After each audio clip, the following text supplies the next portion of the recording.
give a big introduction, but I want to first of all thank you for coming because this is such an important issue in our time right now. As I'm sure most of you realize, if we break through 9/11 truth, it's going to break open a lot of bad things that have been going on for a long time. This movie is, I guess, the first of its kind. It's a docudrama aside from United 93, which was kind of a myth in many people's eyes. That wasn't a 9/11 truth movie.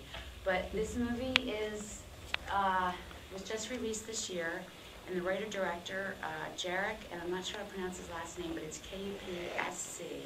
You get that right? We'll just let you watch it and see what you think. But I think it sticks to the facts.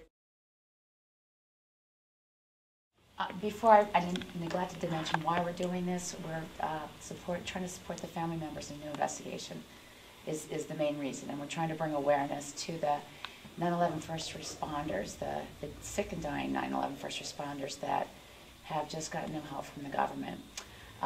Also, when this is over, we have been going out to the Free House around the corner just for an informal gathering, so whoever would like to come, we welcome that. And third, did everyone see that Alex, I meant to say that before, Alex was the writer and the producer of this film, Jarek? So that was a lot of people in the movie are the ones that did the movie, so it was kind of interesting. And anyway, thank you for coming. This movie I like because it does focus on the family issue. There are two questions I'd like you to ask yourselves, and ask your friends, and ask your family. Do the 9/11 family members deserve to know how and why their loved ones were murdered? That's the first question. The second question I'd like you to ask yourselves, the President of the United States of America and his administration, of all people in this country and in this world, don't you think they, of all people, should have wanted to find out how and why this happened so as to make sure it never happens again?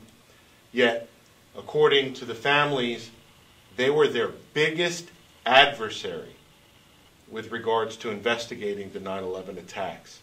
I want you to ask yourselves why.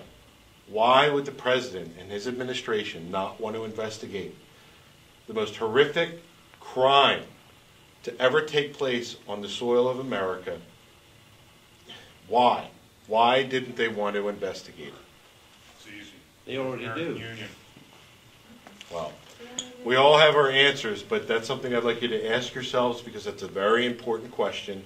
For those who don't know, on September 11th, 2006, Donna Marsh O'Connor, 9/11 family members, Donna Marsh O'Connor, Michelle Little, and Christina Kamenek got together at the National Press Club in Washington, D.C., right across the hall from Tom Keene and Lee Hamilton, calling for a new investigation into the attacks of 9/11, and the media ignored it.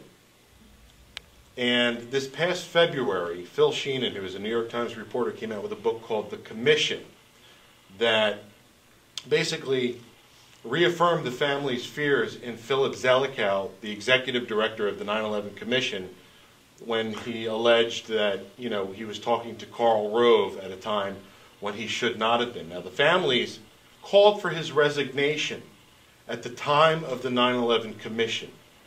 So, this just validates their fears and delegitimizes or illegitimizes the entire 9/11 Commission, because he was in charge.